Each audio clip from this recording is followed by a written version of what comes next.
August 15th, 1971. A seemingly ordinary Sunday.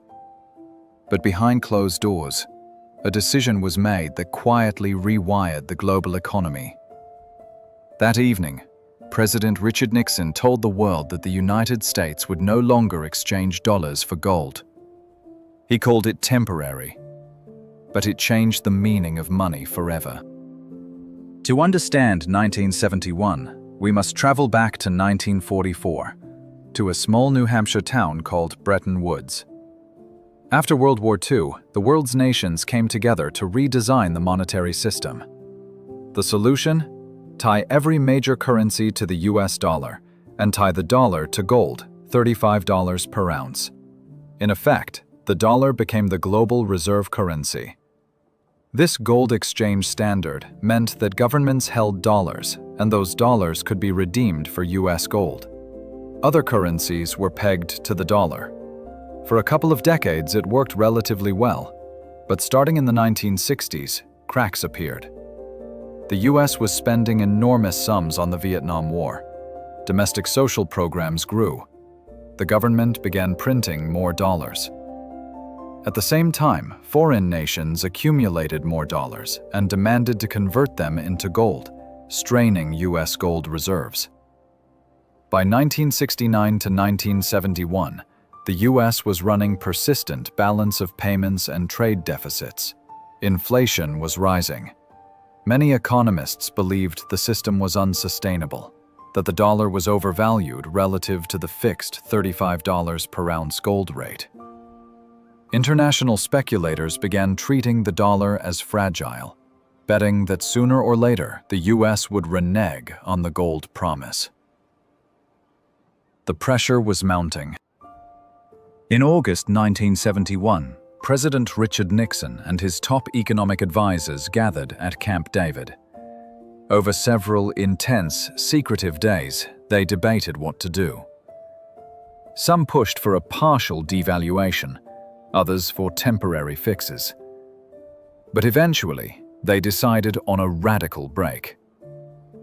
On the evening of August 15th, Nixon went on TV in a nationally televised address. He unveiled what would become known as the Nixon Shock. In his own words, "I have directed the Secretary of the Treasury to suspend temporarily the convertibility of the dollar into gold or other reserve assets, except in amounts and conditions as determined to be in the interest of monetary stability and the best interests of the United States." What did that mean in plain terms? From that moment, foreign central banks could no longer exchange their dollar holdings for gold. The gold window was closed.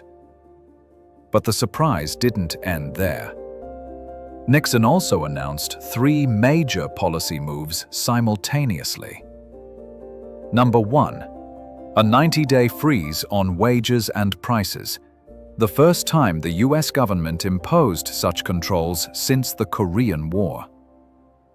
Number 2, a 10% import surcharge on all dutiable goods, an attempt to protect US goods and force other countries to revalue against the dollar.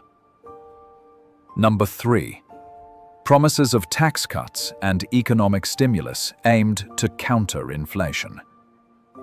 Together, these actions dismantled key foundations of the Bretton Woods system in one dramatic stroke. The world was stunned. Many governments, caught off guard, scrambled to respond. The era of fixed exchange rates, where currencies held steady relative to the dollar, unraveled almost overnight. In December 1971, the Smithsonian Agreement attempted a patch, resetting new exchange rates and devaluing the dollar slightly. But it was only a temporary truce. By 1973, fixed parity systems collapsed entirely. Currencies began to float freely, their value set by markets, not by gold or government decree. The world entered the age of fiat money. For the US, short-term effects were mixed. The import surcharge was rescinded after a few months. Inflation, which had been rising, continued to challenge the economy. The wage and price freeze was lifted. The dollar's value moved. Over the coming years, the US economy would experience episodes of stagflation, rising prices with stagnant growth, particularly in the mid-1970s. Many economists trace these troubles partly back to the removal of the gold anchor. Was it reckless, or was it necessary? From the Nixon administration's view, they believed they had little choice. The dollar was under assault. Gold reserves were dwindling. They expected a run by foreign central banks to convert dollars into gold, a scenario they could not sustain. Some scholars argue that the decision was bold, a unilateral shock meant to cut through market speculation quickly. The import surcharge was designed to pressure other countries to revalue their currencies upward, making American exports more competitive. The wage and price freeze was meant to curb inflation in the short term, though it carried risks of distortion and backlash.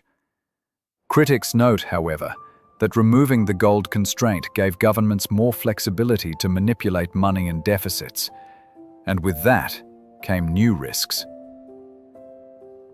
The 1971 break didn't just change US policy. It changed the entire architecture of global finance. Some of the most important consequences are: Number 1. The rise of fiat currency. From 1971 onward, money ceased to be tied to any physical commodity. Instead, it became credibility-based, backed by trust in governments and central banks.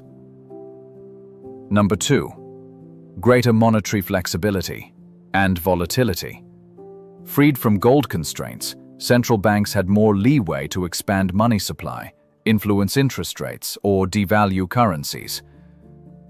That flexibility also introduced exchange rate volatility. Number 3. The inflationary pressures of the 1970s. Many agree that once the gold anchor was removed, inflation had room to run, especially with oil shocks, wage pressures, and fiscal deficits. The US in 1973 to 1975, and again in 1979 to 1980, experienced sharp inflation surges. Number 4. New monetary doctrines and finance innovation. With fiat regimes, new financial tools gained prominence: derivatives, complex central bank operations, floating currency markets, and more aggressive monetary intervention. Number 5. Political and global power shifts. Some argue that the move signaled that US dominance in the global financial system was waning in subtle ways. Countries had to adjust to more unpredictable currency environments. Number 6. Modern echoes: cryptocurrencies, debt, and trust. In recent decades, some see a thread from 1971 to today's debates. With unlimited fiat expansion, mounting national debt, and questions of trust in central banks.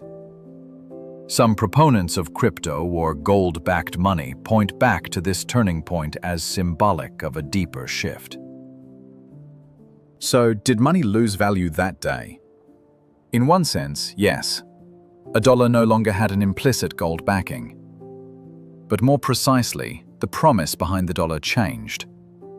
Its value would now depend on faith, economic policy, and market forces, not on a fixed commodity.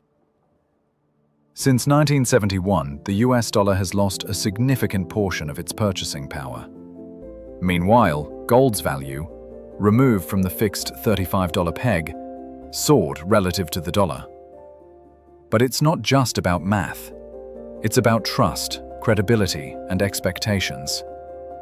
When people believe in a currency, they hold it. When confidence wavers, they run. The gold standard was, in many ways, a built-in commitment device.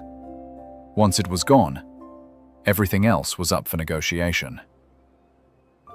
As we reflect on 1971, several lessons emerge, and questions we still wrestle with. Can unlimited fiat expansion lead to runaway inflation? How much trust should we place in central banks when money is purely symbolic? Does a return to some commodity anchor make sense, or is that wishful thinking? How do global imbalances, debt, and speculative flows look different in a post-gold world? The move in 1971 was not flawless. It gave flexibility, yes, but also exposure to volatility, crises, and uncertainty. Some argue it unleashed forces no one fully foresaw. But it was bold. It was definitive. And for better or worse, it set the rules of the game we still play today. August 15th, 1971. A quiet decision that changed the rhythm of the world. The US dollar was no longer tied to gold, and money itself was no longer bound by anything physical. What began as a desperate move to stop a crisis became the foundation of the modern global economy. Today, every trade, every purchase traces its roots back to that single day. Our money no longer glitters in vaults or shines in gold bars. It exists in numbers, in networks, and in something far more fragile: trust. Trust in governments, trust in markets, trust in each other. And maybe that's the real story of 1971. Not the end of gold, but the beginning of belief. Because when faith became money, our world changed forever. Now, I'd love to hear what you think. Do you believe we're better off in a world of fiat money? Or did we lose something when we left gold behind? Share your thoughts in the comments below.